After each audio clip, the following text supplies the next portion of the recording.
Chers amis ivoiriens, bonjour, bonsoir, selon l'endroit où vous vous trouvez. Chers, chers internautes, chers panafricanistes, chers combattants pour l'émergence africaine. Une fois de plus, je viens ce soir avec un autre débat, un débat bien sûr qui va dans la continuité des débats sur l'Afrique et plus particulièrement sur la Côte d'Ivoire.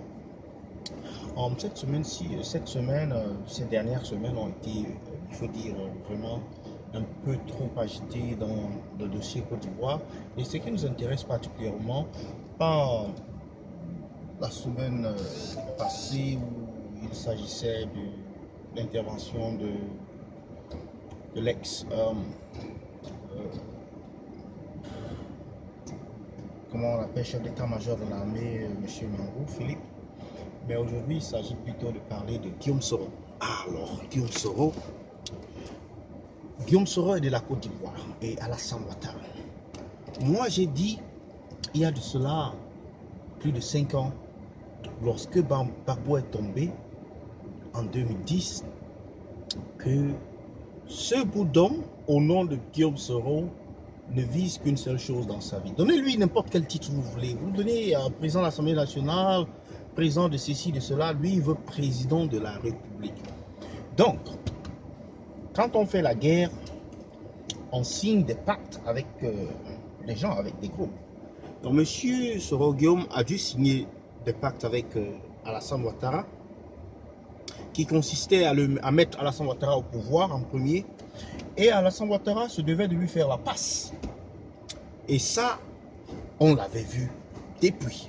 Bon, maintenant, ce qui se passe, c'est qu'il y a un changement d'avis de M. Ouattara. Apparemment, Ouattara voudrait briguer un 3e mandat. Ce qui doit donc passer par la modification de la constitution ivoirienne. Puisque pour le moment, c'est 2 mandats.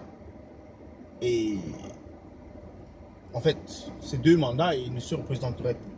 Mais là, apparemment, M. Ouattara se prépare pour un 3e mandat en 2020. Et il ne reste aucune option à M. Guillaume Soro de faire, c'est-à-dire de faire éclore son rêve, son ambition politique qu'il a tant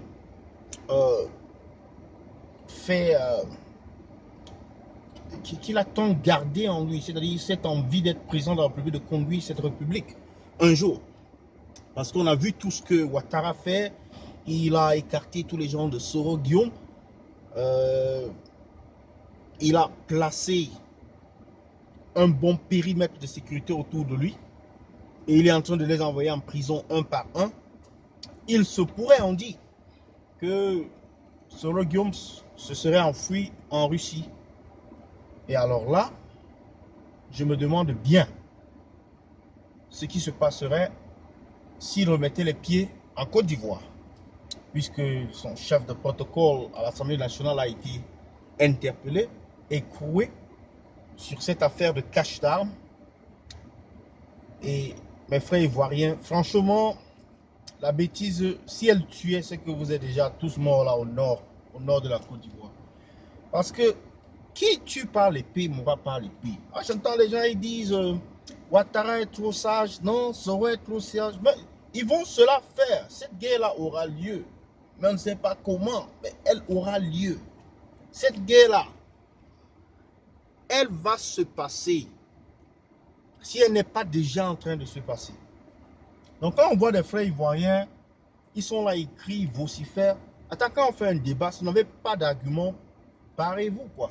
Quand on fait un débat, on ouvre un débat, c'est pour que les gens viennent, ils donnent leurs idées, pour que ça puisse faire évoluer le débat. Mais ça, c'est une affaire qui était prévue depuis. Vous avez mis la Côte d'Ivoire à feu et à sang depuis 1999. Moi, je suis la Côte d'Ivoire depuis l'Afrique, depuis 1999. Je connais même certaines choses sur la Côte d'Ivoire que vous, Ivoiriens, mais vous ne connaissez pas. Donc, comme disait l'un de vos frères ivoiriens, Johnny Pacheco, il disait que les enfants qui sont nés depuis 1999 ne connaissent que l'instabilité, les coups d'État, les guerres et consorts. Ça, c'est vrai. Mais ça ne va pas finir bientôt, malheureusement. Malheureusement.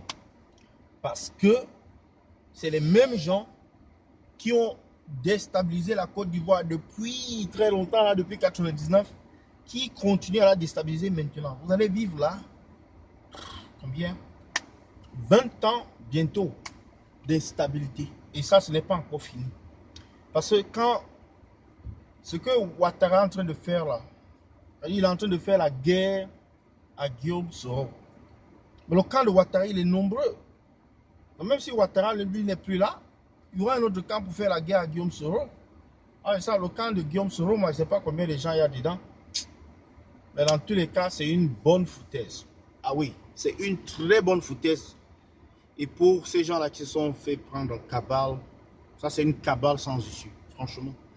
Franchement, vous allez regretter ce Gbagbo que vous avez envoyé à la haie là. Parce qu'au moins, lui, il a tenu la paix dans ce pays. Il a combattu un fléau. Il a vu de loin ce qui allait arriver.